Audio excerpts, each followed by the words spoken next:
Hello internet, so where I am in ye olde England, I don't know what that was. It is unbearably hot at the moment, and because all the buildings in England are old as hell, hardly anybody has air conditioning, so there is no escape from the heat as I lay naked on my bed like a starfish every night.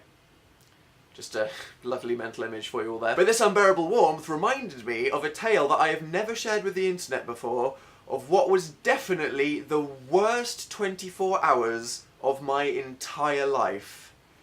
The time I got sunstroke. So when I was about 15, my family went on a holiday to Morocco. My hair was definitely a bit tragic, but the country was very exotic. Terrifying traffic, lots of peppermint tea and couscous. All there was couscous. And it was warm. I mean like 50 degrees warm. And on our last night of the holiday, before we went home, I decided I wanted to get some serious tanning time in so that when I went back to school, I would look all travelled and racially ambiguous, which we all know is a really good look for me.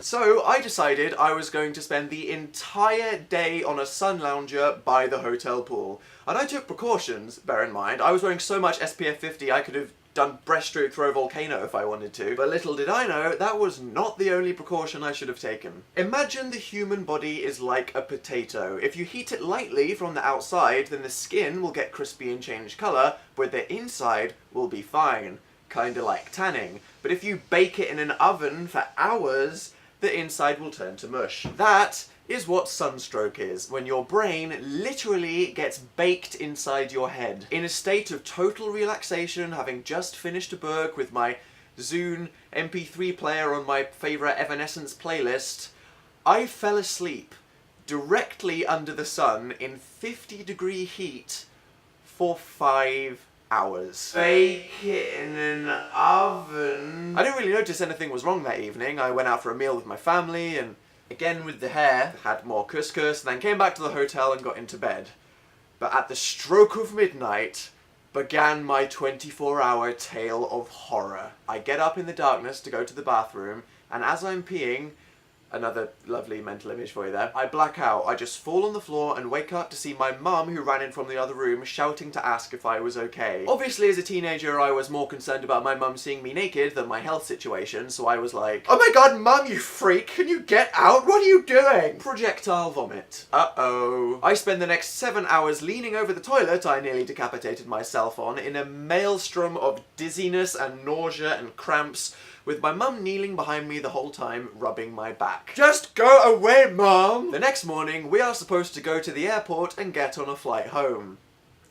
Yeah, like that was gonna happen. I decide to pass on breakfast as I lean against a pillar in the hotel lobby with the entire room spinning like a teacup ride, and the taxi taking my family to the airport arrives. A beautiful silver Mercedes with a beige suede interior that the owner was clearly very proud of maintaining.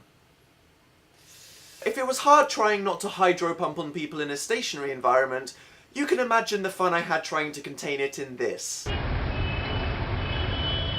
I was sat up, looking straight at the horizon, spending every ounce of concentration I had trying to keep what remaining bile my body could produce inside me, when suddenly, no more than 50 meters from the airport, I go, oh, stop.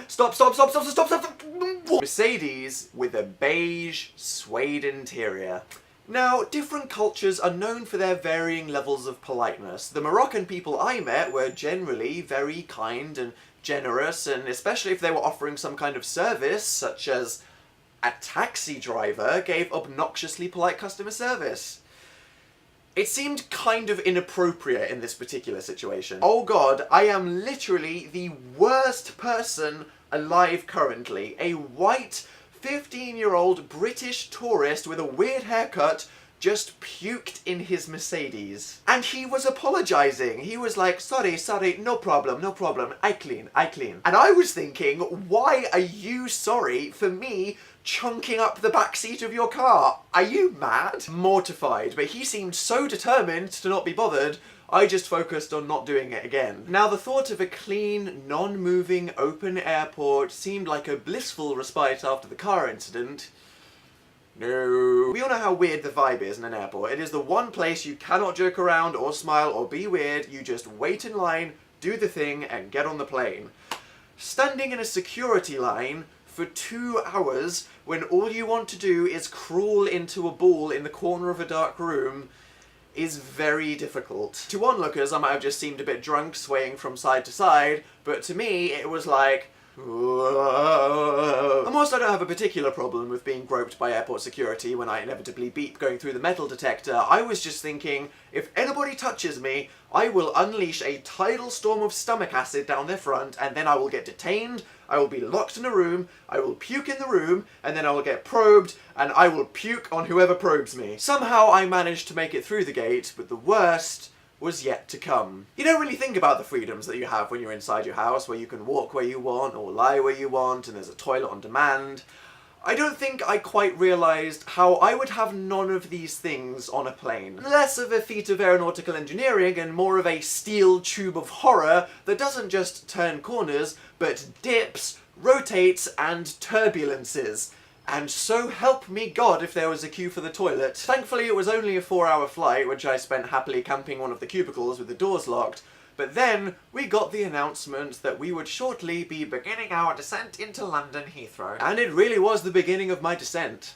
My descent into hell. Being strapped to a tiny seat in the middle of a busy plane, feeling incredibly nauseous and dizzy, where the slightest poke would have triggered a tsunami of soggy couscous chunks, trying to keep it inside my face as a plane landed, was by far the worst moment of my entire life, physically. I think I can say that. I don't know how I managed it, but when the plane touched the ground, I prayed a collective prayer to every religion I could think of, and I'm pretty sure some superheroes as well, just in case, and the clouds above my ordeal began to pass. It was on the car journey home with my family that I finally started to feel better, and for at least 3 days, I had an incredible appreciation of life and health. Okay, maybe 2 days. Rest assured, the next holiday I went on, I was like, "Hey Dan, are you coming to the beach?" "Yeah, okay, 1 second, just let me..." "Yeah, okay. Ready for the sun." But dear God, if you learn anything from this video, buy a fucking hat. Seriously though, don't just think about sunburn, think of the potato. See? My videos can be educational. Nearly hit myself in the nuts. If this video aroused your interests in any way, then you can click here or on the button down there to subscribe to my channel to be told when I upload a new video, or there to check out my last anecdote that I did in case you missed that. And now I think I am going to take off all my clothes and sit naked in the freezer. Just thought I'd give you another mental image there. Okay, bye!